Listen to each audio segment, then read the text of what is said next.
बलदाऊ जी को घर छोड़ दिया और अकेले गोचारण लीला करते हुए वन प्रदेश में गए और वहां जाकर के रेशम की पट गेंद बनाई। गेंद किसकी है? श्रीदामा की। और कन्हैया चंदन को बल्ला लायो और मारी टोल, गेंद गई देह में। कहाँ गई? देह में। वो तो गेदई संगई धायो री मेरो 1200।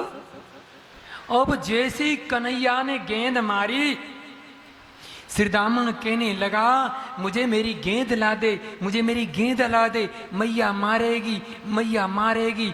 भगवत बंधुओं, कन्हैया किसी के ऋण को नहीं रखता, कदम की छैया पे चढ़ गया। सारे सखा कहते हैं लाला अंदर मत जइयो, लाला अंदर मत जइयो, अंदर बड़े बड़े फन वाला कालिया नाग है। भगवत बंधुओं, फिर भी मेरे गोविंद ने सबको देखते देखते कदम की छैया पे चढ़ गए और चढ़ करके यमुना में कूद गए।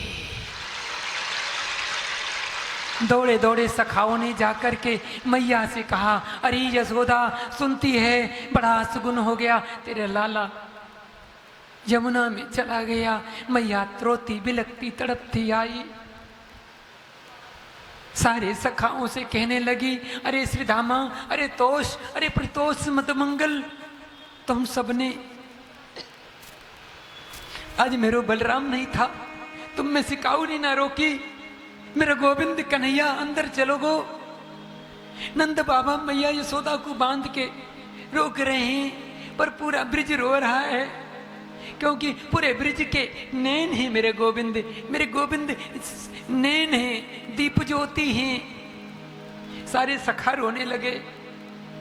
बलदाऊ जी ने मैया को पकड़ लियो, मैया तू रोवे मत ना, सब कुछ ठीक हो जाएगा। रोती रोती मैया, तभी एक गड़बड़ दृश्य हो गया।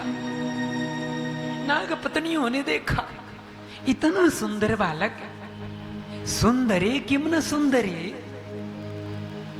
बहुत सुंदर बालक है, और लाला तू चला जा, तेरे भाग ठीक है, मेरे पति जी सो रहे हैं, अन्यथा तेरे जान को खतरा था। कहने लगे, अरे बावरियों, मोए लाला समझ रही हो, मैं कोई डर ना है, तुम्हारो पति जागे या सोवे, मैं वाइये देखने आया हूँ। कन्हैया से बोली, लाला तू चला जा, और दूर से कन्हैया बोले, सो कालिया नाग जग्गो, और वाने मेरे गोविंद को अपने फन में जकड़ लियो। और जैसे ही गोविंद को फन में जकड़ा, मेरे गोविंद ने अणिमा महिमा गरिमा लघिमा सभी शक्तियां सिद्धियां उनके पास रहती अपने शरीर को बढ़ायो, और नाग के फनों में शिथिलता आई, सो गोविंद उसके फन पे चढ़ गए, और जोन सा फन काटने को दौड़ावे, वाई फन को मेरे गोविंद कुचल देवे। सूरदास जी कहते हैं कि तांडव गति मुंडन पे नाचत गिरधारी। और भगवत बंधुओं, कालिया नाग के जब फनों में शिथिलता आई, तब कन्हैया नाग पत्नियां बोली, बहना हम यह लाला समझ रहे, या कि तो पेट में भी दाढ़ी है, और स्तुति करने लगी, कहने लगी, प्रभु क्षमा करो, दया करो। बोले क्या चाहिए? बोले हमको थोड़ी सी अपने चरणों की रज दे दो। कन्हैया बोले, हो तो बड़ी चतुर, अब मैं रज के लिए जल से बाहर निकलूंगा जब रज मिलेगी, और कहाँ रज मिलेगी इतनी देर में। फिर उसने फुंकार मारी। नाग पत्नियों ने कहा, बड़े मुश्किल से समझौता हुआ है, इसलिए मान जाओ। क्यों मान जाऊं? मेरा कसूर क्या है? ये कौन होते हैं मुझे मारने वाले? समझा ले। बोला नहीं, मैं समझूंगा नहीं। मैं अपने घर में अपने यहाँ आराम से रह रहा था, तुम अचानक आकर के मेरी पत्नियों के सामने मुझे मार रहे हो और मुझसे कह रहे हो कि होश में रहो। कहने लगे कि एक बात बताऊं? पूछूं? बोले पूछो। तुम कौन हो? मैंने सुना भगवान है। बोले हाँ। दुनिया को किसने बनाया? बोले हमने। सांपों को किसने बनाया? बोले हमने। बोले विष किसने दिया? बोले हमने। तो तुम हमें अमृत नहीं दे सकते? जो भी देखता है हमको ईंट से कुचल के मार डालता है, अगर हमको कोई पालता नहीं है। और गोविंद, ये विष किसने दिया? कहने लगे हमने। बोले बस तो हो गया उत्तर।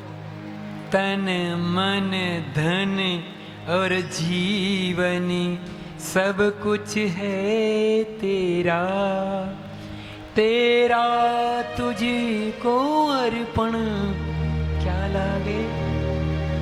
कहने लगे कि ये विस्मय ने तुम्हें दिया है तो तुम्हें रमणक दीप दिए। बोले वहां गरुण जी आते हमको मार के खा जाते। बोले आज के बाद नहीं मारेंगे। और नाग के फन पे बैठ करके मुरली बजाता हुआ गोविंद जब ऊपर आया तो मैया कहने लगी लाला कूद यहाँ खा जाएगो। बोले मैया मैंने यह चेला बनाए लियो। बोलिए नागनथैया भगवान की।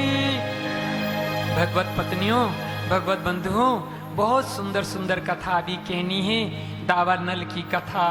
हेमंत मासे हेमंत प्रथमे मासे नंद ब्रज कुमारी कहा। हेमंत ऋतु आई। ब्रज की गोपियां एक अनुष्ठान कर रही हैं। रोज यमुना स्नान करने जाती हैं और कन्हैया को अपना पति मानती हैं और कहते हैं कात्यायनी महामाये महायोगिन्यधीश्वरी नंद गोप सुतम देवी पति मी कुरुते नमः। हे माँ हम आपकी पूजा कर रहे हैं आप हमको पति दे दो। बोले कौन चाहिए। बोले नंद गोप सुतम। एक दिन भगवान ने देखा ये गोपियां बहुत गलती कर रही हैं। ये नहाने जाती हैं वस्त्र उतार के और मेरे गोविंद ने उनको क्षीर हरण कर लिया। जब जल में शीत कर्षित हुई तब उनको कहा कि मुझे वस्त्र दे दो। ठाकुर जी बोले तुमने गलती किया प्रायश्चित करो। बोले मैं काम क्रोध मद लोभ अहंकार वासना तृप्त को क्षीर करके मेरे गोविंद ने पुनः क्षीर लौटा दिया और कहने लगे कि शरद पूर्णिमा की रात में आपको और मेरो मिलन होएगा। एक दिन की बात बताऊं भगवत बंधुओं मैया ने सुंदर सुंदर प्रसाद बनायो। अब देखो ब्रिज की कथा तो बहुत है। अब कुछ कथा कल के लिए भी छोड़ दो। अभी थोड़ी और होनी चाहिए कि अब आरती हो जाए। बताओ अच्छा गोवर्धन पूजन तो हो जाना चाहिए ना। गोवर्धन तक कौन बैठे।